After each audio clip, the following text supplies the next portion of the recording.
Bora lá, galera, bora acompanhar as últimas novidades do time do Vasco. O Vasco apresentou o Lucas Piton aí, o jogador que veio do Corinthians para jogar no time do Vasco. O Vasco vem se reforçando muito bem para a temporada de 2023, né? Na próxima semana já temos Campeonato Carioca. O Vasco estreia dia 14, sendo que o Vasco vai iniciar com a galera aí, com a garotada do Sub-20, né? Mais para frente o Vasco deve atuar com o time titular, né? Lembrando que o time do Vasco vem aí aos poucos se reestruturando e trazendo os novos jogadores para disputar a temporada de 2023. Você que está chegando aí, acredita na temporada do Vasco, deixe seu like aí no nosso canal, se inscreve no nosso canal se você não é inscrito e ativa o sininho das notificações para você não perder nenhum vídeo aqui do nosso canal. E bora acompanhar mais um vídeo aqui do ESPN falando tudo sobre esse time do Vasco. Dançando, a dança do caranguejo. Suando. Pra lá e pra cá. Você já pensou nisso tudo? Bora Bahia, minha. Bora Bahia, minha. Que beleza, hein? É nesse clima que a gente começa o Sport Center, então, nesta sexta-feira. Tudo bem, André Dom, que hoje um time diferente aqui pra gente conduzir esse programa. Pois é, bom dia, Maris, né? Mais Isso, fácil. mais fácil. Amigo e amiga fã de esporte, grande prazer estar aqui com vocês para falar bastante coisa, muitos assuntos e assunto bem importante, muito bem levantado pela Mari, já parabenizando a colega pela baita reportagem que fez. É isso, a gente fala também sobre futebol feminino, denúncias e mercado da bola do futebol masculino, Mari. Bom dia. Isso, Mari, Dom, que bom dia, fã de esporte. A gente tem muito assunto para tratar aqui, a gente brinca, né? A gente começa o programa de uma forma leve. Vamos percorrer aí por alguns assuntos que não costuma sair muito na mídia, mas a gente está sempre de olho. Sempre de olho, é o trabalho do jornalismo. Então bora agora direto para o Rio de Janeiro, porque tem a apresentação do Piton lá no Vasco e a gente mostra ao vivo para o fã do esporte. Bora lá então e fique conosco durante todo o Sport Center. Bom, tá todo mundo ali se preparando. O Vasco tem feito um mercado interessante, né, Dom? Enquanto a gente está preparando ali os microfones, né? Algumas contratações ainda, talvez não o impacto que o torcedor quisesse, já de imediato, com aquela coisa da safra. Bom dia a todos. Bom dia. Vamos lá então, depois com o Paulo Brax também no Vasco, a gente já volta. Aqui presentes. Antes de apresentar aqui o nosso novo reforço, só 2 comentários de notícias de ontem para hoje. A última vez que eu sentei aqui eu disse sobre o Andrei.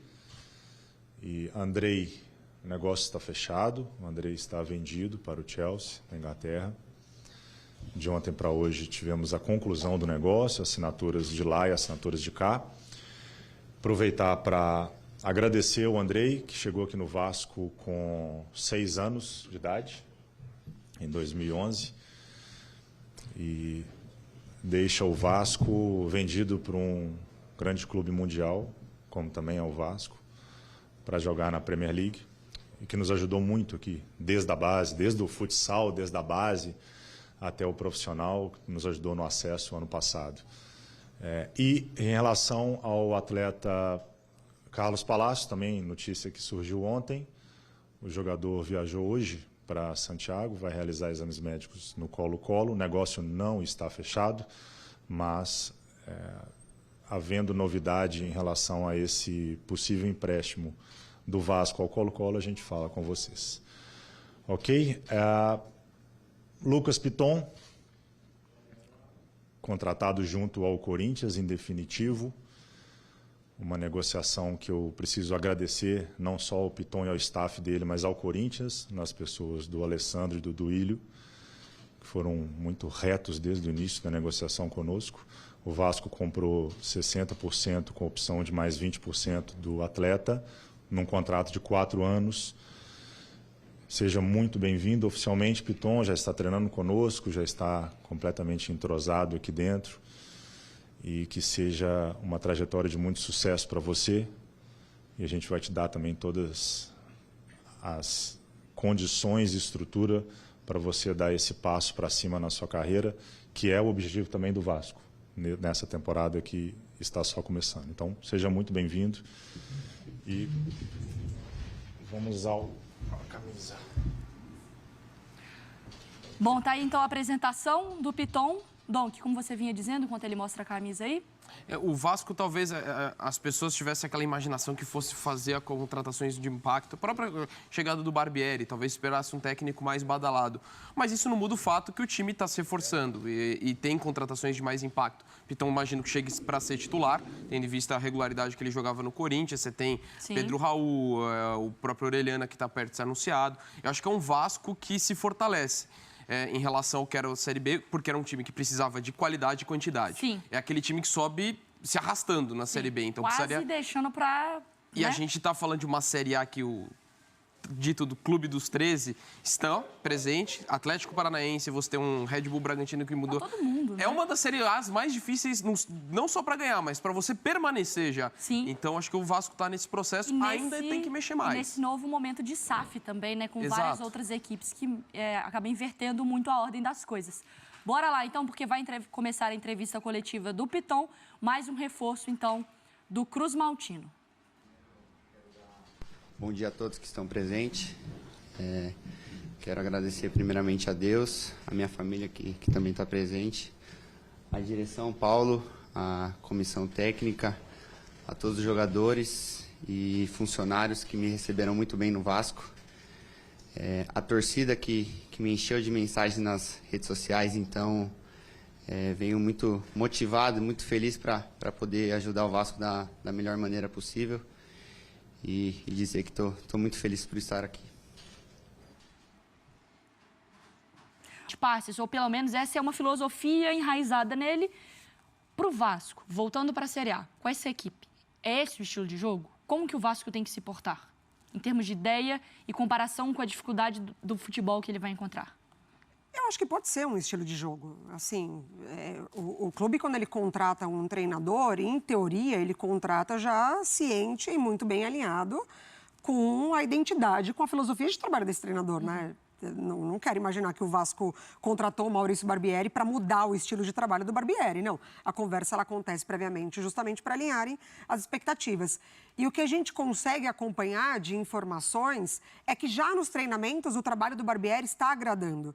Então, eu acho que esse caminho que o Vasco ele percorre, e muito também por conta do Barbieri já ter trabalhado num clube parecido em relação à gestão, clube-empresa e etc. Então, acho que ele consegue entender muito bem quais são os caminhos.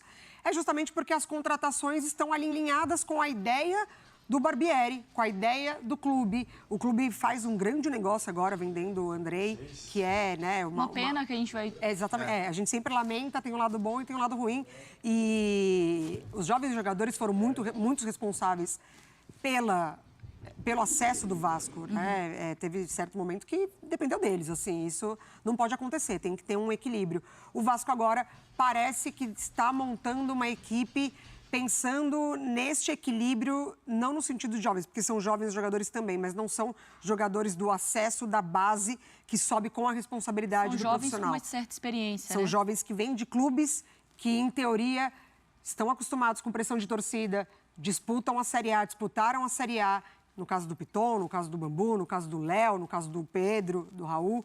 E eu acho que o Pedro Raul é o grande destaque, né, dessa contratação. Assim, para mim foi um tiro certíssimo do Vasco. Eu quero chamar... Não sei se o Cícero Melo está com a gente aqui também, porque... Cícero, tudo bem? Eu quero te botar nesse debate aqui conosco, porque é o seguinte, é inevitável que a gente também comece a fazer assim, a distância do Vasco para os seus companheiros de Rio de Janeiro, porque o Fluminense se movimentou bem no mercado, tem contratado, o Botafogo já vive uma segunda temporada de SAF e o Flamengo, que eu acho que aí a gente não tem como comparar, está num degrau bem acima. Comparando então com Fluminense e Botafogo, onde que o Vasco está nessa história, hein? Beijo para você, Mário, um abraço para os companheiros e para o fã de esportes, né? Lembrando que o Vasco está passando por um processo agora que o Botafogo passou no ano passado, né? Então, se a gente for, é claro que não dá para comparar, e não é só o Vasco, não, que a gente não pode comparar com o Flamengo. Eu acho que hoje nenhum clube no futebol brasileiro, com exceção do Palmeiras, a gente pode querer comparar com o Flamengo. Então, no futebol carioca, o Fluminense, que o jogo do Fluminense sempre encaixa com o do Flamengo, e por isso o Fluminense tem levado vantagem nos confrontos com o Flamengo, não em termos de títulos, mas sim de jogos, né, durante a competição ou as competições. com o Vasco, o que vai acontecer é o seguinte, o Vasco, no momento, e não sou eu que estou afirmando, quem afirmou aqui foi o próprio Maurício Barbieri, o Vasco está começando do zero, formando um novo time. Hoje o Vasco é o 4º time do Rio de Janeiro em termos de formação de time. Flamengo, como a gente já disse, está fora de qualquer debate. O Fluminense, que foi em 3º colocado no Campeonato Brasileiro, se reforçou bastante agora, principalmente com 2 jogadores que são o Keno e o Jorge, que vem para ser titulares, também está bem à frente de Vasco e de Botafogo, atrás de Flamengo. E o Botafogo está um pouco à frente do Vasco, porque já tem um elenco que chegou à Copa Sul-Americana, né? Já tem um time que no final do Campeonato Brasileiro já está dando sinais de uma grande recuperação, né? Já ficando ali do meio da tabela para frente e não para trás. Então, a gente não sabe o que esse time do Vasco pode render. Eu acho que nem os dirigentes do Vasco e nem a comissão técnica, com o Barbieri e com o Abel Braga, sabem. A gente vai começar a saber o que o Vasco pode render. Eu tenho a impressão, pelo que eu estou apurando aqui, que nós vamos conhecer esse time do Vasco lá na excursão para os Estados Unidos, né? O Vasco vai jogar contra o River Plate, que é um grande teste, se o River Plate estiver com o time completo, e com o Inter Miami, que também é um time de primeira linha lá da Liga Norte-Americana. Nós já vamos conhecer um pouco desse time, né? Em termos de reforços, o Vasco sai em 4º lugar, isso não tem dúvida. Claro, com uma perspectiva muito grande de a SAF do Vasco começar a reforçar, principalmente para o Campeonato Brasileiro da Série A, com nomes talvez até internacionais, né? Fora os que já estão trazendo de internacionais, o Pumita Rodrigues, o lateral direito, que é da seleção uruguaia. O Luca Orellano é uma grande revelação. Nossos companheiros aí, comentaristas, já disseram que estava interessando ao futebol italiano.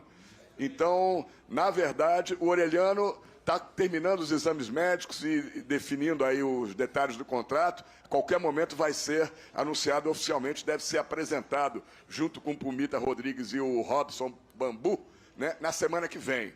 Agora fica a expectativa de quem mais está chegando para o Vasco. Sim. Um goleiro é fundamental, né? O Ivan, se for contratado do Zenit, está emprestado pelo Corinthians ao Zenit da Rússia, é um bom goleiro, já teve até convocação para a seleção brasileira, fez uma grande temporada, grandes temporadas na Ponte Preta e por isso foi contratado pelo Corinthians, né? Agora, eu acho que o time do Vasco vai estar encorpado mesmo, para o Campeonato Brasileiro. Acredito que ainda virão mais 3, 4, 5 reforços, sendo que depois do Campeonato Carioca, alguns de muito mais peso do que esses que estão vindo, com todo respeito, já são bons jogadores. O Pedro Raul, o De Luca, Léo Pelé e o Lucas Piton, que foi apresentado agora há pouco, são todos bons jogadores, todos praticamente titulares nos times onde estavam jogando, né? Então eu acredito nisso, que o Vasco sai em desvantagem no primeiro momento no Campeonato Carioca, mas ele tem possibilidade de chegar, porque é um campeonato fraco, a verdade é essa, tirando o Flamengo, o Fluminense, os outros times não oferecem nenhuma resistência aos times grandes, né?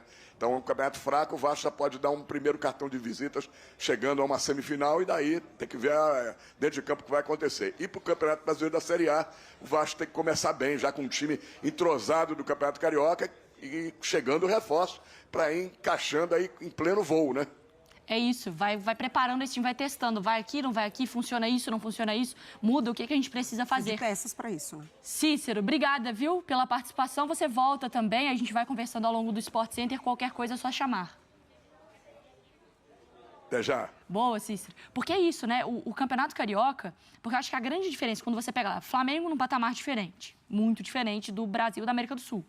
Aí Fluminense, que eu acho que está à frente também de Botafogo e de Vasco. E aí, quando você coloca Botafogo e Vasco, não é que os elencos têm grande disparidade, mas eu acho que o Botafogo ganha com a experiência da SAF, já tem um ano de entendimento ali, e com o Luiz Castro, que é uma continuidade, né? Isso faz muita diferença nesse processo. Eu vejo até o Botafogo bem à frente do Vasco nesse sentido. O Vasco acho que é uma grande incógnita, até um pouco do que o Cícero estava falando por conta disso. A Mari até falava, acho que dá para colocar a identidade do Barbieri. Eu também acho, porque é um time que chega carente disso, assim. É um Vasco, se tem um ponto positivo é que ele está aberto a uma nova ideia, porque ele tem que ser muito diferente do que o que foi o time da Série B. Hoje, se a gente pegar esse time que a gente escalou agora, sem o Orellano ainda, que deve ser apresentado, para mim esse time lutaria para não cair no Brasileiro. Então a expectativa é ainda que venham muito mais jogadores, tanto na qualidade quanto na quantidade, para dar uma encorpada no elenco.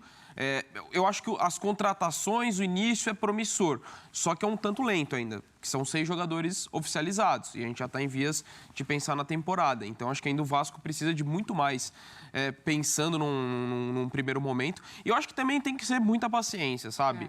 O próprio Botafogo foi um exemplo disso. Não dá para... virou SAF, pronto, vamos brigar por título brasileiro, Copa do Brasil, tudo. Agora o Vasco vai ser... Não, é um processo. O Botafogo foi isso. O Luiz Castro, no momento, muita gente até pode ter criticado, mas viu que era um processo necessário. E acho que o Vasco tem que respeitar esse momento. Ainda mais numa Série A tão pesada, você tem que muito mais pensar em construir uma identidade de trabalho antes de pensar lá no alto logo de cara. Porque ainda tem a questão do calendário, né? Exato. Mais do que você falar assim, é um time que provavelmente briga para não cair. Porque a gente imagina que isso são 11. Mas tem cartão amarelo, tem cansaço, tem lesão, tem... O Vasco precisa dar uma encorpada. Não é trazer 22 de top A, mas é ter uns 2, 3 bons e depois ir organizando o time como peças para dar aquela recheada. O Vasco ele precisa entender agora que ele está de volta à Série A e que é um outro campeonato que ele disputou nas últimas temporadas. E eu acho que alinhado a isso, o ideal, né, seria o torcedor também entender o momento do clube. É claro que é muita gente pedir o torcedor, né? Paciência e tal. Ainda a gente mais consegue, Vasco, né? Exatamente. A gente consegue perceber até o momento que, no meu ponto de vista, as SAFs elas estão trabalhando numa maneira como imagina que deve ser, né? Com tranquilidade, com consciência. Quando chega ao Botafogo, fala sobre expectativas honestas. Vamos arrumar a casa. A ideia, primeiro, é se manter na Série A. E olha que depois o Textor ainda falou um pouquinho mais, né? O Textor ainda deu uma enchida de bola. E ele deu uma emocionada com a torcida também, né? Exatamente. E aí a gente viu como o Botafogo ele passou por algumas oscilações e que talvez se não fosse SAF, o treinador teria caído. Então a gente já começa por aí. Eu acho que o Vasco ele está nesse processo também e o torcedor precisa entender isso. Quando você me perguntou sobre identidade de treinador, como que foi o ponto de treinador do Vasco no ano passado? Nossa, foi... Uma bagunça. Uma bagunça. Assim, o clube ele quase pagou o preço justamente por não ter entendido o momento ali da sua comissão técnica. Ele foi de Zé Ricardo, que tinha uma coisa mais conservadora, mas que tinha funcionado, o Zé Ricardo quis sair. Exatamente. Aí vai para o Maurício, que aí é uma ideia nova, filosofia nova, pum, não deu certo. Aposta, vai para o Jorginho, aí fica aquele desespero de tentar uma coisa mais, né, mais raiz. Exatamente. Sabe, o Vasco foi... O Vasco subiu na raça, ele não subiu no campo, ele subiu na raça. Sim. Isso com certeza absoluta. Galera, agora nós vamos saber como que vai vir o Vasco, né, através dessa pré-temporada que vai fazer nos Estados Unidos, né? Vamos saber como esse time do Vasco vai conseguir se suportar diante de outras equipes aí de peso do futebol mundial, né? Acredito que o Vasco vai conseguir fazer a pré-temporada, né? Uma boa preparação para iniciar a temporada nos campeonatos, né? Nos principais campeonatos. O Vasco tem que fazer um esforço para poder chegar bem no campeonato Carioca. No Campeonato Carioca é a grande oportunidade do Vasco na temporada, e já no Brasileirão, né? Acredito que o Vasco tem muita possibilidade de fisgar, no mínimo, eu coloco no mínimo, uma vaga na Copa Sul-Americana, né? O Vasco, para mim, tem time sim. Sul-Americana, praticamente, o time que fica em 13º, né? 12º já consegue garantir a vaga na Copa Sul-Americana. Para mim, o Vasco consegue, né? A Libertadores já seria um sonho muito grande para o time do Vasco. Vai depender de como vai ficar as competições esse ano, quantas equipes brasileiras vão vencer títulos internacionais, né, Libertadores e Sul-Americana, e também tem o vencedor da Copa do Brasil, né, se ele ficar entre os colocados aí da classificação da Libertadores, acaba dando uma vaguinha a mais, né? Então vamos aguardar aí, tem muito jogo ainda pela frente, muito campeonato ainda que vai acontecer para poder avaliar esse time do Vasco. Eu sei que o Vasco está se reforçando, está trazendo jogadores aí que para mim é corretos aí, que o Vasco precisa. O Vasco não está mais naquela pegada de contratar jogador que já está quase se aposentando, né? Tá trazendo jogadores jovens que podem ajudar muito o Vasco a voltar ao cenário nacional aí, né? A ser um dos grandes do futebol do Brasil, galera. Esse foi o vídeo do nosso canal. Eu vou ficando por aqui. Valeu, fui e nos vemos aí no próximo vídeo.